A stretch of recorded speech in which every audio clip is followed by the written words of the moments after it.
Welcome to Kenton's videos. Enjoy the video. You start by verifying hardware. Confirm the monitor actually supports the refresh rate you want and inspect the cable type. Use DisplayPort or a high-bandwidth HDMI because older HDMI versions cap rates. Next, update your GPU drivers to ensure compatibility and open the monitor OSD to see the current rate. Once done, plug the correct cable into the GPU port and make sure Windows or your OS recognizes the connection. This prevents locked or reduced refresh settings later. Now you modify software settings to match the hardware. In your OS, go to Display Settings, then Advanced Display Options to pick the target HC. Change the active mode.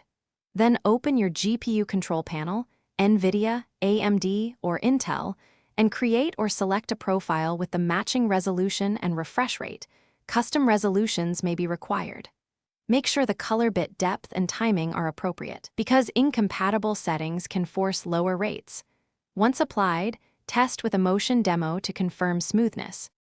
Finish by locking in the native resolution and the chosen refresh rate, then run a motion test to verify. If you see flicker, artifacting, or the OS revert settings, swap cables and try another display port. Some ports limit bandwidth. If problems persist, reduce color depth or refresh slightly to isolate the issue, and then reset the monitor OSD. As a last step, reinstall GPU drivers and reboot. This resolves driver conflicts that often block higher refresh rates. If still failing, check monitor firmware. Thanks for watching. Consider subscribing if we helped you.